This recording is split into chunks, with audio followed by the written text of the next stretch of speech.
نازل د پسردار دو جهان درب کتاب پمینا مینا ول قرآن درب کتاب پمینا مینا ول قرآن درب کتاب نازل د پسردار دو جهان درب کتاب پمینا مینا ول قرآن درب کتاب. بسم الله الرحمن الرحيم. الحمد لله رب العالمين والصلاة والسلام على أشرف الأنبياء والمرسلين محمد وعلى آله وصحبه أجمعين. أهلا وسهلا ومرحبا بكم في قناتنا الجديدة. نرحب بكم جميعا. كيف حالكم؟ بخير. درنو قدرمنو دوستانو ستړي مشئ په خیر راغلی. دا د یو ځل بیا ستاسو په درانه حضور کې حاضر شوي یو او د نن ورځې درس تاسو په درانه حضور کې وړاندې کوو. تیر درس کې موږ د کتاب دویمه برخه خلاصه کړه، دوه وحدې مو ولوستلې. نن ورځ د درېیمې وحدې څخه پیل کوو. بسم الله الرحمن الرحیم. الوحدة الثالثة، درېیمه وحده یا درېیمه برخه. السکنو. السکن معنا استوګنځی، د اوسېدلو ځای.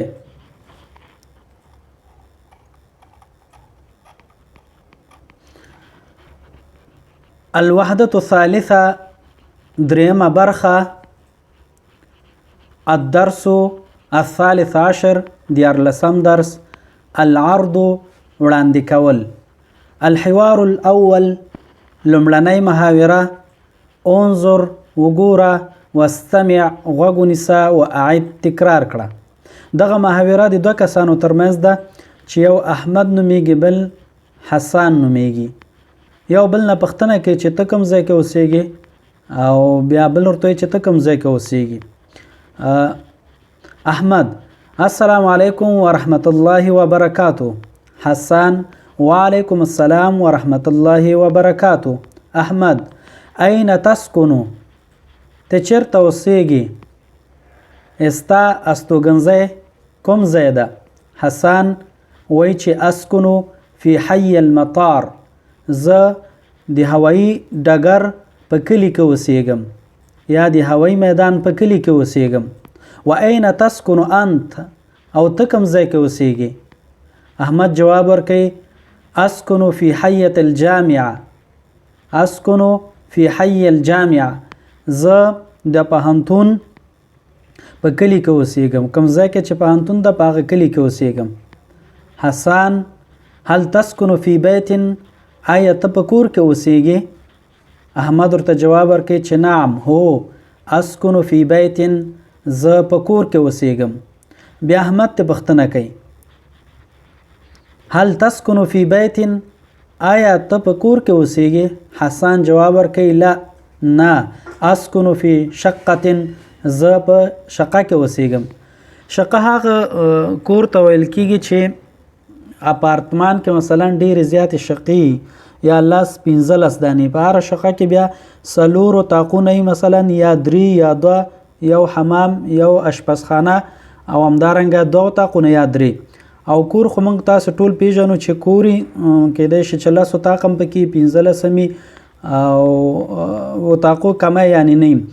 او هر اپارتمان چې تقریبا ډېرې زیاتې شقې لري، یعنی داسې پوړونه لري. په یو پوړ کې مثلا 2 شقې، بیا همداسې دویم پوړ کې هم داسې 3 یا 4 شقې، همداسې یعنی تقریبا 9 پوړو کې ډېرې زیاتې شقې.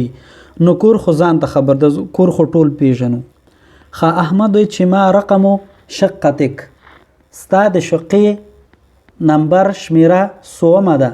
حسان وایي 5، 5 شماره زما د شقې نمبر ده او زما د شقې 5 شمیره ده. ما رقم بیتک، ستا د کور نمبر 100 ده. احمد وایي چې 9، زما د کور 9 نمبر کور ده زما. الوحدة الثالثة، درېیمه برخه. الدرس الثالث عشر، دیارلسم درس. الحوار الثاني، دویمه محاوره. انظر، وګوره. واستمع غوږ ونیسه واعد تکرار کړه. دغه محاوره چې ده د هم د دوه کسانو ترمنځ ده چې یو ته مستاجر ویل کیږي بل مؤجر. مستاجر اجاره اخیستونکی او مؤجر هغه چاته ویل کیږي چې څوک اجاره ورکوي، مثلا کور په اجاره ورکوي یا همدارنګه ځمکه په اجاره ورکوي او یا هم کوم دکان په اجاره ورکوي. نو دلته کور د زما په ګمان. المستاجر هغه کس ته ویل کیږي چې هغه چانه اجاره اخلي، وایي چې السلام علیکم ورحمت الله وبرکاته. مؤجر هغه کس ته ویل کیږي چې اجاره ورکوي، هغه ورته وایي چې وعلیکم السلام ورحمت الله وبرکاته. المستاجر هغه کس چې مثلا اجاره اخلي وایي ورته اريد شقه من فضلک، زه شقه غواړم مهرباني وکړه، یعنی ماته یو شقه راکړه که چیرې ستا خوښه وي.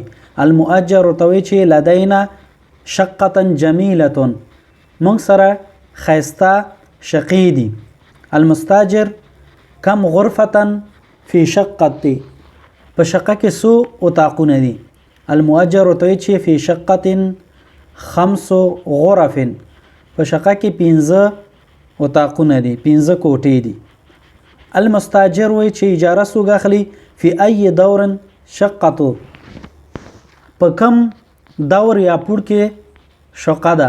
المؤجر الشقه فی دور الخامس، په 15م پوړ کې یا په 15م دور کې. المستاجر اريد مشاهده الشقه، زه غواړم چې دغه شقه وګورم. المؤجر تفضل، وی راځه مهرباني وکوه. المؤجر هذه هي شقه، دا ده شقه. المستاجر هذه شقه جمیله، دا څومره ښایسته شقه ده. الوحدة الثالثة دريمة برخة الحوار الدرس الثالث عشر دريم ديارلسم درس. الحوار الثالث دريمة محاورة انظر وګوره واستمع وګونیسه واعد تکرار کړه. دا محاوره چې دا د دوه کسانو ترمنځ ده چې اخیستونکی او خرڅونکی ده، چې یو تبعی وي خرڅونکی او المشتری اخیستونکی. المشتری اخیستونکی وي چې السلام علیکم ورحمت الله وبرکاته. بایی ورته وي خرڅونکی وعلیکم السلام ورحمت الله وبرکاته. ثانی البایی چې ورته وي ای خدمت، آیا زه کومه مرسته کولی شم تا سره. المشتری ورته وي چې اخیستونکی ورته وي اريد بعض الاثاث، زه ځینې د کور سامان غواړم، یعنی د کور بعضی سامانونه غواړم چې هغه واخلم. البایی ماذا تريد لغرفة النوم، د کور یا د خوب اتاق ته څه غواړي. المشتری اريد سريرا وستاره، زه یو چپرکټ غواړم او یوه پرده. سريرا چپرکټ ته وي او ستاره پردې ته وي. رابع البای وماذا تريد لغرفة الجلوس، د کیناستلو کوټې ته څه غواړي. المشتری وي چې اريد اریکة وسجادة، زه یوه قالینه غواړم او همدارنګه کوچ. اریکه کوچ ته وي، وسجادة قالینه ته وي یا فرش. البای وماذا تريد للمطبخ، د اشپزخانې لپاره څه غواړي.